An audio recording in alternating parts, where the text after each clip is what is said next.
Yes, and then I will introduce, first of all, Congressman Chris Smith, who is on the phone with me here, and who is going to host the emergent hearing tomorrow at 2 o'clock at Capitol Hill for the Chen Guangcheng incident and the fallout.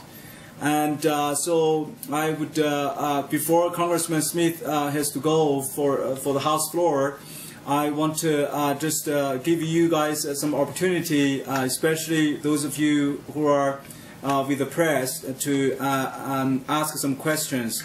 So first of all, I want Congressman Smith to share his thoughts regarding the latest news about Chen Guangcheng's and his family facing the enormous pressure, and already, right now, they are starving. The retribution against them already started. None of the U.S. officials is there in the hospital, and certainly this is absolutely credible information, and from Dr. Tong Biao, who is the constitutional law professor at the China University for Political Science and Law, and his last name is Tong, T-E-N-G, first name is Biao, B-I-A-O, and he has been to the U.S. a number of times with my invitation, and until he was banned from traveling, and he was kidnapped last year and tortured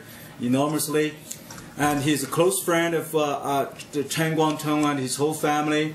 And according to what the phone record, phone call record with Chen, this let's see, start from 7:55 Beijing time, May 2nd, the Beijing time. The phone call basically detailed what had happened to Chen and Chen's desire and his current dangerous and vulnerable position. And basically, Chen already said he wants to leave China right away, and his family is with him. And he also said the retribution against him by the Chinese government has already started. The hospital and the guards over there refused to give them food, and with his 6-year-old daughter and his wife and their son together. So let me ask Congressman Smith to share some thoughts. Then you may ask some questions to him. And as you know, Congressman Smith has been the most vocal, strongest voice in the Capitol Hill for Chen's freedom and Chen's family safety. Congressman Smith? Thank you very much, Bob, and thank you all for being there with him today. Just very briefly, tomorrow I will convene a second emergency hearing on Chen Guangcheng. We did the first one last November when there were concerns about his disappearance and even some rumors that he might be close to death or even have been killed. Thankfully, that all turned out to be untrue, but obviously with the huge numbers of beatings that he has been forced to endure, as well as his wife Wang, the concerns couldn't be higher. I've read just 2 new dispatches that just came out. One of them suggested that, or said, Chen, wants to, this is his quote, Associated Press piece, I think we'd like to rest in a place outside of China, he said.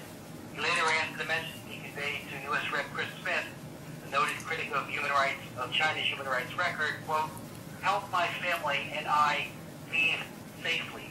From the very beginning, I've been, and I'm not the only one, been very concerned, Bob Fu has said it as well, about the durability and the ability to enforce any promise that the Chinese government might make to protect and his family, and leaving the other option,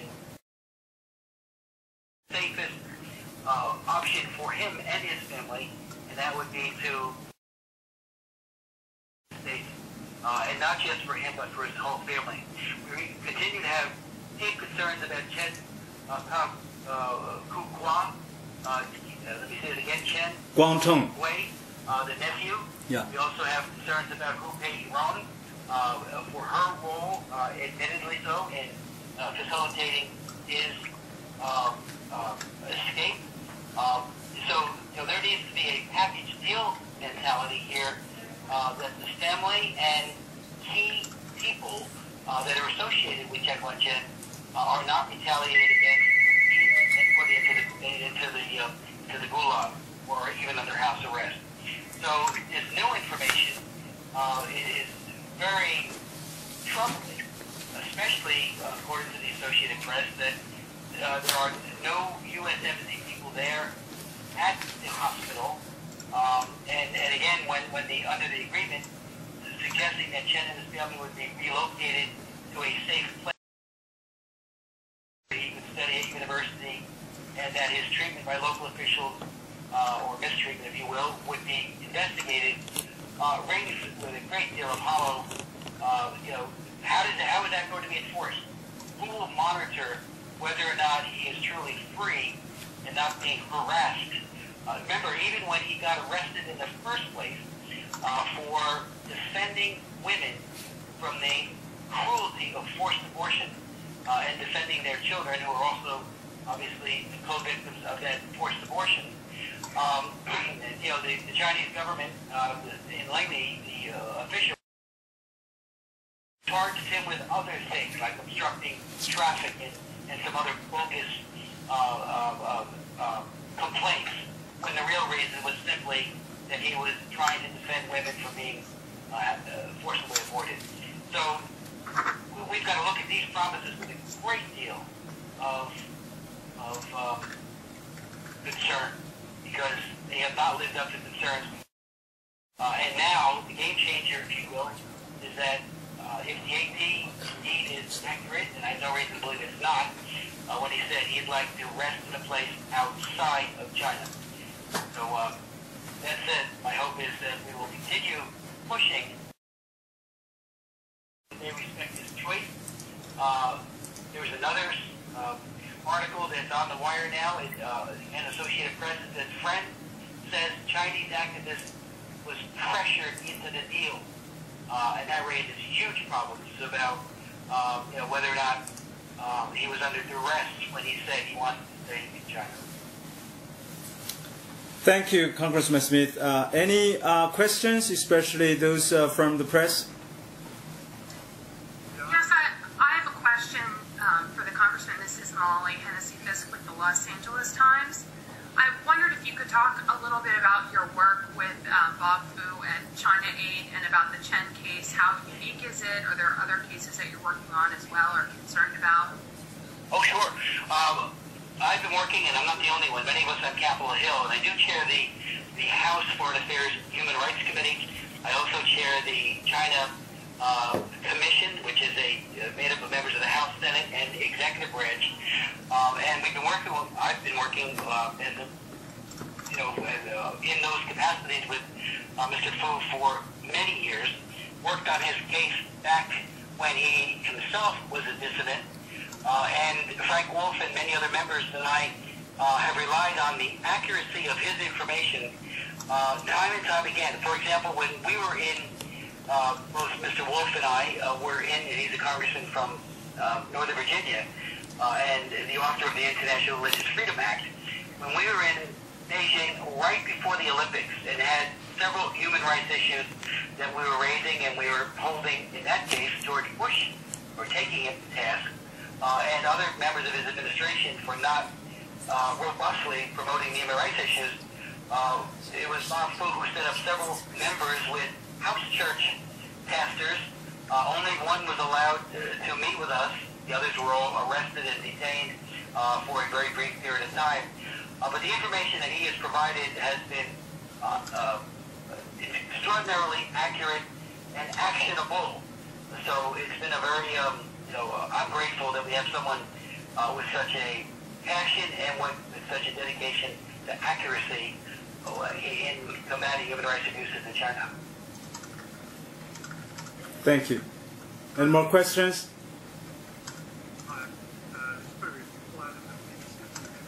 Can you speak a little louder? Yeah, it's Paul Adams at the BBC. Can you hear me, sir? I can hear you. I'll speak as clearly as I possibly can. Oh, it's much better now. I missed the very beginning of your of this press conference, but I just wanted to check: you are aware of a statement from Victoria Nuland, which was released within the last half an hour on this situation? I have not read her statement since we're. I'll read it to you because I think there are some questions that need to be cleared up. She says, and I'm quoting, "At no time did any U.S. official speak to Chen about physical or legal threats to his wife and children, nor did Chinese officials make any to us. U.S. officials did make it clear that if Chen elected to stay in the embassy, Chinese officials indicated that his family would be returned to Shandong and would lose their opportunity for reunification. At no point during his time in the embassy did he ever request political asylum in the U.S. Now, does that contradict your understanding?" Is that a question to me or to Congressman Smith? You can then repeat it, Bob, because This gentleman from BBC basically just read spokeswoman Victoria Nuland and half an hour ago emphasized that at no time the U.S. team heard has heard anything, right, about any threat to Chen or to his family members, and Mr. Chen has not expressed his desire to seek U.S. asylum. And is that accurate description? And I was asked whether it's contradict to what we know about Mr. Chen's situation. First of all, let me give you another update. I just learned actually the hospital already just sent some food and to the family members, and after somebody from outside called the U.S. Embassy and basically notifying them the family are starving at around 9 o'clock, from 9 o'clock in the evening in Chaoyang Hospital in Beijing. So they're now having some food, and already, let's see, from the conversation I have with at least 3 individuals who talked to Mr. Chen and his wife after he walked out of the U.S. Embassy. Mr. Chen was threatened by the Chinese, a member of the Chinese negotiation team, or one of the delegates, or I mean, I was not very clear who, the exact name, that if he did not accept this deal to study law in a given Chinese university, then he will not be allowed to meet with his wife or his children.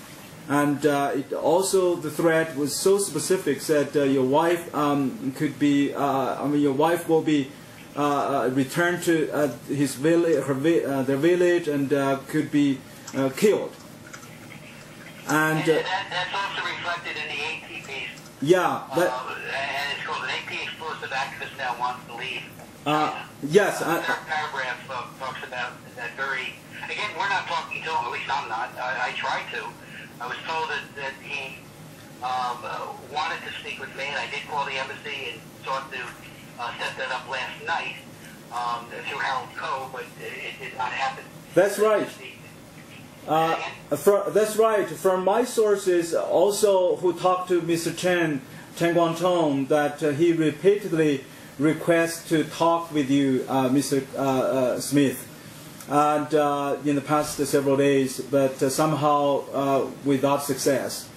But in any case, he did, at least now, in the hospital, he has expressed very explicitly he wants to leave China with his family to come to the U.S. And there's no doubt about that. I hope everybody in the press would ask the hard question, which I asked when I did talk to Michael Posner, Assistant Secretary for Democracy, Labor, and Human Rights earlier at 9 a.m. Eastern Time today, and that is, how can this be enforced? What kind of monitoring will there be to ensure that as soon as the glare and the spotlight of press scrutiny and congressional and all kinds of other human rights scrutiny goes away, that an accident doesn't happen, or some other, the beatings begin afresh with very little ability to, or he just disappears. Yao Zhejiang disappeared, and so many other human rights activists just disappeared.